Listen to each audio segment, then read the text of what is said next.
এই সম্পত্তিটা কি বেচে দেওয়া চক্রান্ত হচ্ছে? কাকে দেবেন এই সম্পত্তিটা? গোয়েঙ্কাকে দেবেন না নেওটিয়াকে দেবেন?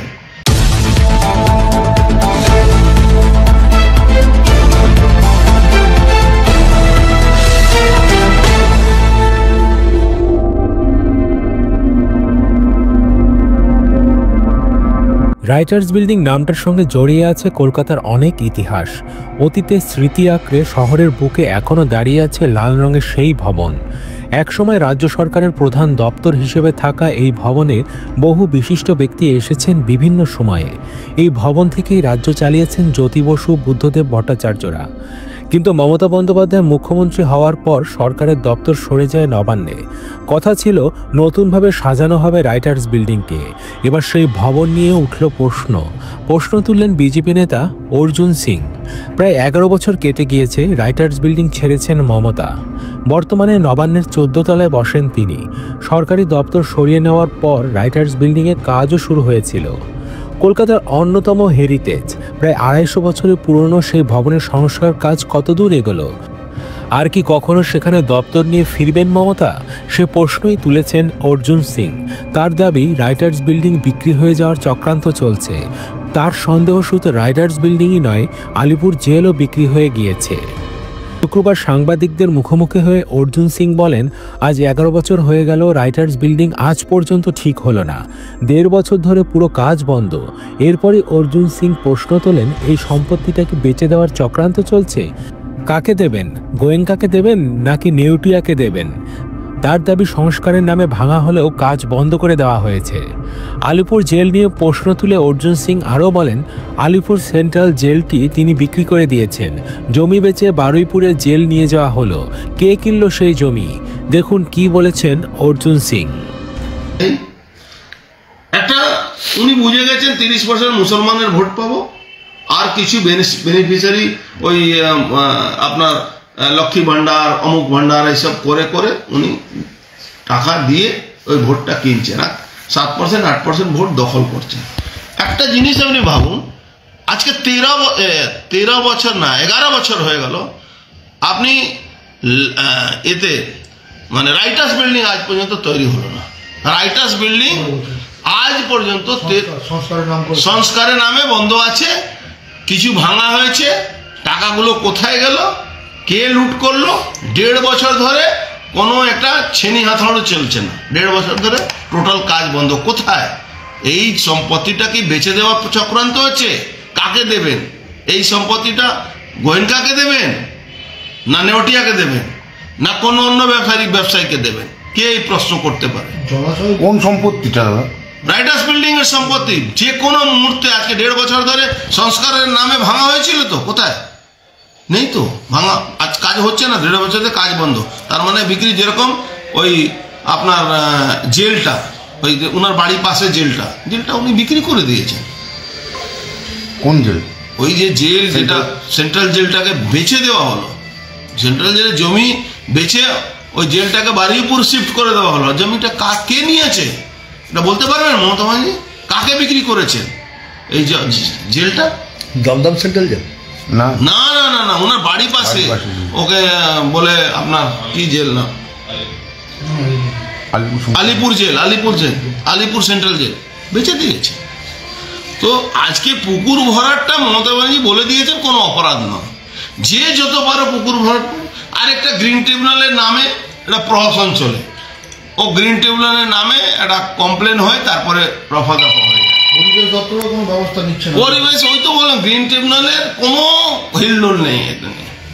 কোর্টে মামলা হচ্ছে, কোর্ট অর্ডার দিচ্ছে, কিন্তু পুলিশ প্রশাসন একদম দুহাত তুলে টাকা তুলছে ওখানে। এটা পঞ্চায়েত এলাকা হচ্ছে। আরে পঞ্চায়েত এলাকা থেকে পুলিশ প্রশাসন নেই? পঞ্চায়েত এলাকা কি বিডিও নেই? পঞ্চায়েত এলাকা কি এলআর ডিপার্টমেন্ট নেই? পঞ্চায়েত এলাকার বিডিও নেই? আজকে বিএলআর কি অবস্থা আছে? বিএলআর মানে আপনার জমি যদি আপনি কোনো মতন কোনো কাগজ কাউকে তৃণমূলের লোক দেখে নিল, ওই জমি মালিক ওরা হয়ে যাচ্ছে। আজকে আপনি দেখেছেন তো ওই রেলের জমি, রেলের পুকুর ভরাট করে হালি শহরে জায়গাটা বিক্রি করবে। ওখানে কিছু অসাধু রেলের কর্মী আছে, কিছু আরপিএফ লোকের আছে, তারা রেলের কোয়ার্টারগুলো বেচে দিচ্ছে, তারা রেলের জমিগুলো বেচে দিচ্ছে, ওই দলিল বানিয়ে ফলস দলিল বানিয়ে বেচে দিচ্ছে, তারা পুকুর ভরাট করে বেচে দিচ্ছে। যে পুকুরকে লিজ দিলে লাভ পাবে সেই আর রেল পুকুরে লিজ দেয় না। তৃণমূলে গুন্ডারা, তৃণমূলে কাউন্সিলর, তৃণমূলের এমএলএ, হালি শহরে এমএলএ, ওখানকার চেয়ারম্যান, ওখানকার কাউন্সিলর পুকুর ভরাট করে। আর মজার ব্যাপার, পৌরসভা ময়লাগুলো ফেলে, পৌরসভা গাড়ি মানে সরকারি গাড়ি সরকারি পয়সা দিয়ে পুকুর ভরাট হচ্ছে।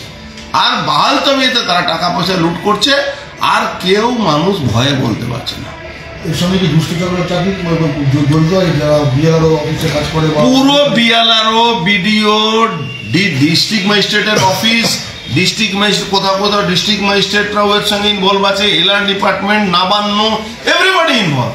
আপনি একটা কমপ্লেন করে দেখুন তো কোন পুকুর নামে হচ্ছে। আপনি যান ব্যারাকপুর কোর্টে, যখন আমি চেয়ারম্যান ছিলাম, কিছু না হলে 60 থেকে 70টা মামলা করে পুকুর উপড়ে দিয়েছিলাম আমি।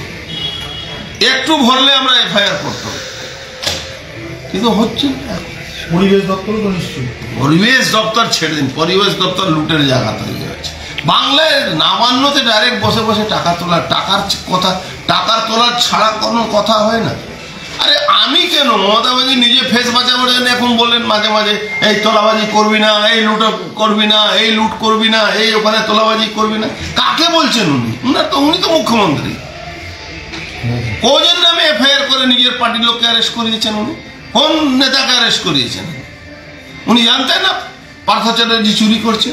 পার্থ চ্যাটার্জিকে নিজে খাওয়ার অত ক্ষমতা ছিল? উনি জানতেন না বালু মল্লিক চুরি করছে? আমরাই তো বলেছিলাম মনে, তখন আমরা তৃণমূল কংগ্রেস করতাম। পার্থ চ্যাটার্জি জামিন হয়ে গেল। জামিন হতে পারে, জামিন নিয়ে সেটা কোর্টের ম্যাটার, ওই নিয়ে আমি বলতে পারবো না। জামিন না হওয়ার কোনো ব্যাপার নেই, কিন্তু এই কেসে সাজা নিশ্চিত আছে।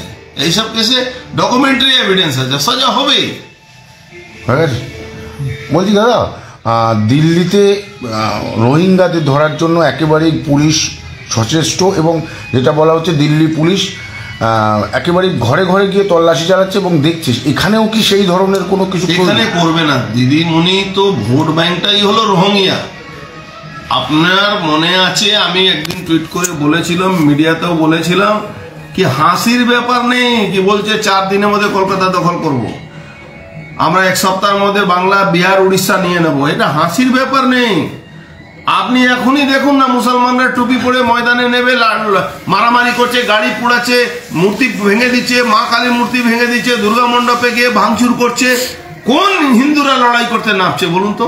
কোথাও দেখেছেন লড়াই করতে নামতে? প্রশাসন মুসলমানদের পক্ষে লাঠি নিয়ে তাড়া করছে হিন্দুদেরকে, আর মুসলমানদেরকে বাহাল তাবিয়াতে ছেড়ে দিচ্ছে। আমরা মরবো। দেখুন, বাবর কিন্তু এসে বাইরে থেকে এসে দখল করেনি। বাবরকে এখান থেকে কিছু গদ্দার হিন্দুরাই বাবরকে আনিয়েছিল, এটা কিন্তু মাথায় রাখতে হবে। আজকে বাংলার মানে যে সময় বাবরকে কিছু হিন্দুরা, দোগলা হিন্দুরা ডেকে নিয়ে এসে ভারতবর্ষে অ্যাটাক করিয়েছিল, আজকে সেই পরিস্থিতি আছে কি এখানকার কিছু দোগলা লোকেরা, যারা কিছু লোক সরকারে বসে আছে, কিছু লোক এমনি আছে, এনজিও চালাচ্ছে, তারা এই সব লোকগুলোকে, মুসলমানদেরকে ডেকে নিয়ে এসে পশ্চিমবাংলাকে ক্ষতি করে। পশ্চিমবাংলা তো সেফ প্যাসেজ হয়ে গেছে, সমস্ত রোহিঙ্গা এখান থেকে ট্রান্সফার হয়, এখানে আসে, এখানে এ করে পাসপোর্ট বানিয়ে নেয়, ভোটার কার্ড বানিয়ে নেয়, আধার কার্ড বানিয়ে নেয়, এখান থেকে চলে যায়।